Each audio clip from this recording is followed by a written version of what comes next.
na naglaro no sa tatlong koponan dyan po sa PBA. Yan po ay sa Rain or Shine, sa Magnolia at sa NLEX Road Warriors. Ayan, so kilalang kilala natin ang manlalaro na yan.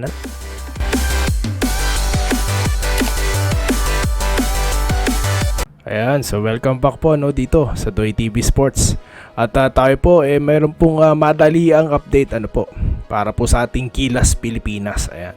So bago po yan, ako po muna yung magpapasalamat sa inyo no, sa inyo pong pag-like and subscribe dito po sa ating channel po, at dahil dyan napapanood po ako ng mga iba pa po nating kababayan. Ayan. So kapag natripan nyo po, nagustuhan nyo ang ating content, well, baka naman pwede tayong makapag-like and subscribe po. So yun lamang po Okay, so yun nga po, katatapos lang po ng kanilang first and last tune-up game po, yan po ay sa LG Sakers kung saan nanalo po sila dahil nga po pinangunahan nito ni Justin Brownlee na may 19 points. At of course, alam naman natin na naglaro din ng isa pa pong naturalized player natin na si Anjay Kwame at ang iba pa po nating Gilas Pilipinas players po. Bagamat wala na nga po doon sa nasabing practice, ito pong sila Terence Romeo, ito pong si Calvin Abueva, Motaw Tua, no? At ito pong si si Stanley Pringle po hindi pala kasama sa listahan po. Kaya talagang sayang po. Pero yun nga po, meron tayong mga nabanggit na mga players na napasama, ayan, nasa listahan sila. Okay. So yun nga, katatapos lang nilang manalo so inspired sila. So ngayong araw na to katatapos lang din ang kanilang practice, Saturday practice, kung saan pinag-aralan po nila yung Bahrain, dahil sila po yung nanood ng video yun nga sa scout nila para ma-familiarize sila dito sa Bahrain. Alam naman natin na ang Bahrain ngayon isa po sa mga inspired na kupunan, dahil nga po isa sila sa 5 kupunan na nakapasok sa next year's FIBA qualifying tournament, diba? Olympic qualifying tournament ng FIBA. At syempre, hindi sila basta-basta makakapasok dyan ng ganun-ganun na lang. Meron silang mga manlalaro na siyang naging instrumento para po manalo dyan. At yan, hindi po lingid sa ating kaalaman.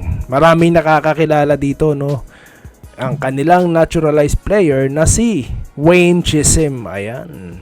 So napaka-pamilyar na pangalan po Siya po ay 6'8" forward na naglaro sa tatlong koponan dyan po sa PBA. Yan po ay sa Rain or Shine, sa Magnolia at sa NLEX Road Warriors. Ayan. So kilalang kilala natin ang manlalaro na yan At hindi lang 'yon, meron po silang mga mga locals at meron silang player dito na tumitira daw or tumira ng 10 3-point shots. Ayan. So yan po ang isa sa ating aabangan at babantayan Yan po ay si Mosti Rashid. Ayan. Who nailed 10 3-pointers in their game against Syria during the FIBA Olympic pre-qualifying tournament, So, yan po ang inaabangan. Biruin nyo, tumira ng 10 3-point shots, Tumana ng 10 3-point shots. So, hindi po yun, biro yun. Hindi yun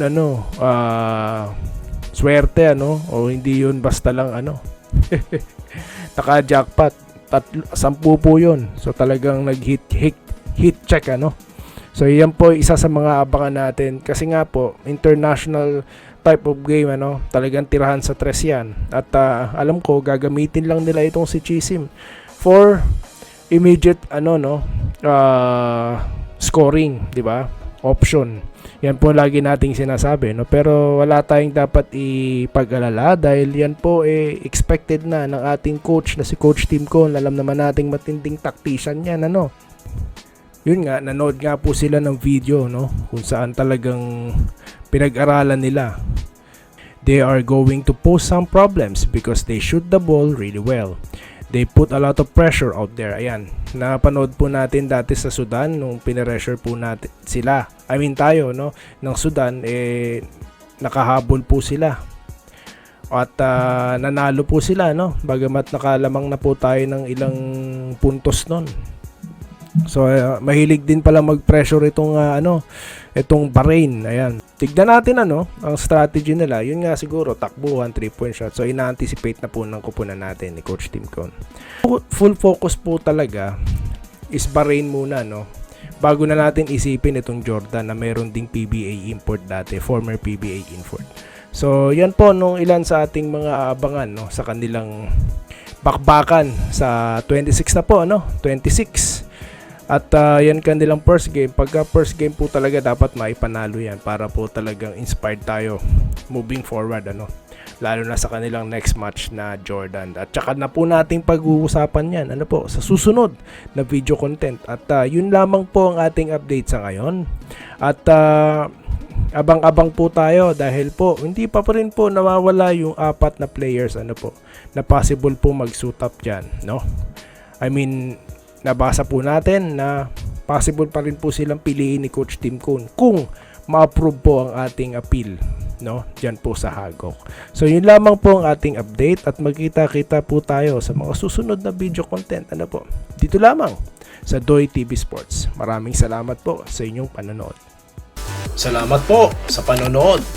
Subscribe na para sa mga susunod na basketball at boxing videos.